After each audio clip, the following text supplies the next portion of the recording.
We're back live on lockdown, and we've tracked down one of our good buddies. He's been working with us here at Hollywood Hills for many years and racing mainly on the senior gates. And now in 2020, he rolls out with some of the junior categories to test out the capabilities of the 254 strokes. Lodewyk Jansen van Vuuren, thanks for finding time for us. I know you're one of the essential service providers out there during lockdown, so we appreciate you finding time, buddy. You're all good. Yeah, no, all good. Thanks, Matt. Thanks for having me. Yeah, no, we're busy and running around like a headless chicken. So, yeah, it's not ideal, but yeah, we can make it work. What's the situation? I know, obviously, the training facility you have there in the machining with AMP. Obviously, you were one of the guys who jumped up and put your hands up very early on as far as the personal protection systems go. So, what's the deal there? Are we all going to be wearing face masks for the rest of our lives, or what? Yeah, hopefully not for the rest of our lives, but yeah, we're definitely going to wear them for quite a while. We just jumped out and just be one of the forerunners in this face shield, just personal protection, and just put it out there. So we've started with the 3D printing, and that was just not cutting it. So we went out and we built plastic injection molds to produce up to 15,000 of these things a day. So yeah, we're running flat out production, and yeah, we're also putting it out there for the right price. You know, some of the other guys wants to just be opportunist and just rip off everyone and sell them for 40, 50, 60 bucks. We're selling them for 25 bucks ex VAT. So we just want to be more of a service than really want to make a fortune out of it. Yeah, so that's it. Oh, thanks for that, dude. I mean, it's great that we can all just stay safe. I mean, at the end of the day, we're all in a little bit of trouble here, so whatever we can do to get through it. But let's keep it nice and positive on the vibes. So thanks for AMP and everyone for doing all the work there. But let's just talk about Lodewyk himself, the man himself. And you saw on the adverts when we were advertising, we were going to talk to you. You surprised a lot of us because let's just go back to last year where you were rocking the 500, and even yourself, I think you were surprised actually that you were almost custom made for that 500cc machine. Tell me how all that came about. And obviously those were in the, I think it was in the Tracks KTM days, wasn't it? Yeah, no, that's correct, Matt. Yeah, look, the 500, I love the 500. It is a beast. You need to be fit for that thing.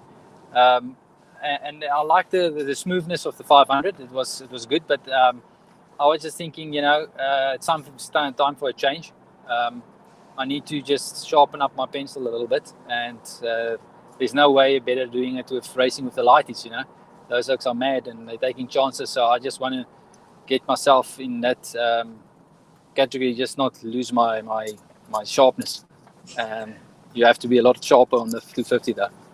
But there's so many fans out there, and I speak to a lot of people because it's famously known that it takes a special kind of dude to rock a 500 and an even better dude to win on the 500. So, you know, weren't you disappointed in the fans when you gave away the big dog? Yeah, no, I'll definitely go back to it. I just want to, I wanted to just get myself this season. I wanted to just get the competition in with the 250 and just maybe see if I can get it a little bit smoother still, because you have to milk the 250. And I think next year I'll tend to want to be back on the 500. But then I want to do the nationals and stuff again, and maybe do GXCCs as well, and I'll go back to the seniors.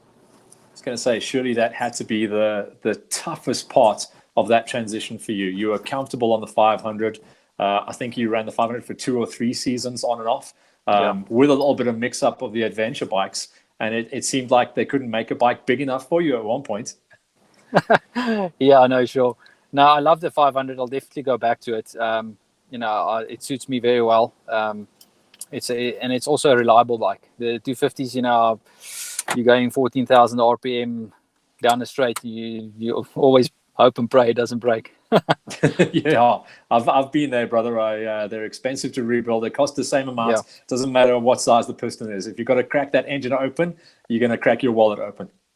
Yeah, no, sure. You seem to be, when I talk about some of the tours that you race on, you seem to be so much more comfortable when it comes to racing at the farm jams. Is that because you've got, I mean, you take your family around with all the events that you go to, But is that because there's just like a slightly more family vibe at the farm jams where you're racing, and it's a smaller loop? What is it that makes you come to life at the farm jams? Yeah, no, Matt, definitely. I like having the family there. It's just sets myself at ease. And the vibe is great. You know what? I like the format. It's a little bit more technical here and there. Leon and them, they really the tracks they do is suits my style of riding as well. I like a little bit of technicality in between, and not just a flat out thing. And yeah, I like it when the kids and everyone is there, and it's great. Talk about the kids. I mean, we've watched the last couple of seasons. Leander getting used to the 65, I suppose, and it's a tough gate. I speak to a lot of the kids and the moms and dads out there. The 65cc gate is always going to be a difficult one when you have to move up from just a twist and go bike, and when you start going through the gearbox. But you seem to be very comfortable with taking her out to the races and just allowing her to find her own form on the bike. And I mean, the proudest thing as a racer and a rider is to see your kids falling. Yeah, no, sure, Matt. Yeah, she's getting to grips with the 65. It was a big transition from the 50s, the gears and all the things, but she's getting that down to a T now. She's putting a little bit more time in. Like I said earlier this week, I spoke to Milton and them as well, and I said to her, you know what, that's one of my big things, is I want her to race the way she wants. I'm not pushing her to do something. She must do it because she likes it and because she wants to. And that's been working for me. She's under no pressure, and I see, she's coming to age with the bike itself, and she loves it. And we were at the Motor Kids now, just before lockdown, and she just nailed the boys there. She's really, really getting to grips with that 65. So I think next year is going to be a good one. She's putting in the off-season work, and it's working. Yeah, no, we've seen her top 10ing late last year and then the early part of this year before we all went into lockdown. So you can see the shots of her on the bike as well. She's got a good, strong position. Very much a mini-me. We can see your style in her big time. Yeah, no, sure. Not just your own kids, but obviously you've been working with a lot of the junior developments. You seem to be one of the guys that really brought the Nibuurs to the front there. The last couple of seasons, you've been hanging and pitting and kind of coaching, and the base fit thing and just working with those guys seems to be a really good connection you've got. So take us through your connection with Basefit and the Nibuur clan that are now obviously rebranded as Rubine Racing.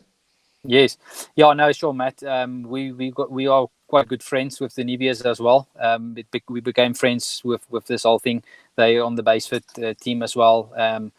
And yeah, no, I just love it to work with the young ones, and it just gives me satisfaction to see at the end of the day when you start with someone who starts maybe with a fifth of a sixth and they're going to the top of the pile. So I love it. I work with a lot of kids. I've got some new kids up and coming. Raymond, he's coming up next season. I think he won this last Farm Jam, the first one. He won. So we wanted to get him there and see how he can do in the GXCs as well. So yeah, I love it working with the young ones. It's a passion for me to get them all skilled up.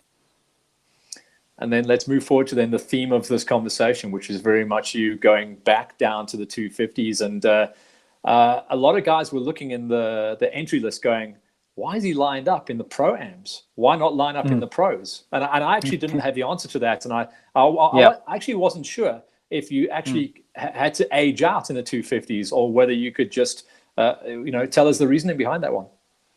Yeah, look, Matt, like I said, I wasn't planning on racing the GXCs this year. So after the first one, everyone was going, yeah, it's so nice. And Vian and them did such a good job and it's all that. And so I'll let me go and have a look. And I know all the guys in the OR3 Pros are all on XCs. And I've got the SX. I said, well, let me just go and see if the bike even makes it. I'm afraid it's going to break. And it revs very high in the gears. So I said, well, let me just go for the fun and just see how it is. And then I'll enter Pro-Am. And I didn't have a race license as well. I didn't want to take out a full one for that. Ah, all right. Okay, I get you. Because I wasn't quite sure, and I just wanted to check with you straight, because there's going to be haters out there.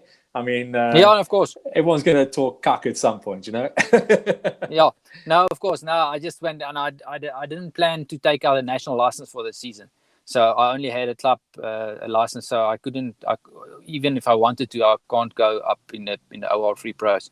Actually, so I just want to go and check it out. Yeah. I totally hear you, and it's exactly the right explanation. I'm glad you actually managed to get that down to us. But tell us how it feels from essentially racing. Well, you're a top national rider. You were racing in the seniors for many years, and now you have to go back down to the amateur ranks. But I know that in the last couple of years, the amateur ranks have got tasty. I mean, you must have been impressed with those guys on the gates. I'm very impressed. Very impressed. They were running quite well, I must say. I didn't have the best start. I stalled the bike, so it was crap.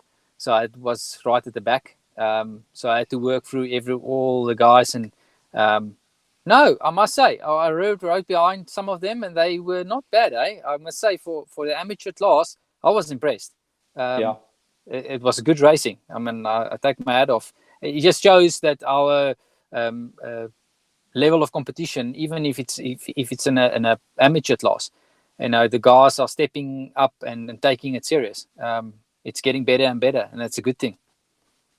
Yeah, I mean, the GXCCs, which is now realistically in their 5th year of racing, they were the first guys to roll out what we now know as the Pro-Ams, and they took that bead from the GNCCs that race overseas, and it has actually cut that leap from, well, me, I always say goon. Like the leap from goon to pros was always unachievable. Now the guys that can come out of the Pro-Am categories, it's not a big ask. If you say like the guy that won in your gates, Nathan Godrich, tasty rider, it's not a big jump for him to go line up with the pros now. No. Even if you go and have a look at the lap times, Matt, it's not that far. They 2-3 minutes. When I started racing way back, I was like in the off-roads. I only did enduro. So off-roads, I started and I thought to myself, yes. And I was looking at Wayne and Kobus Jonk and all those guys. And I was like 4 minutes a lap for slower. And I thought to myself, there is no way that you can ride 4 minutes faster on a lap. You'll kill yourself. And I said to Anel, I don't know how I'm ever going to do this. But, you get to do it and you get into that. But if you look at, they like 2 minutes a lap, 3 minutes a lap, maybe slower than the guys in the OR3. That's nothing.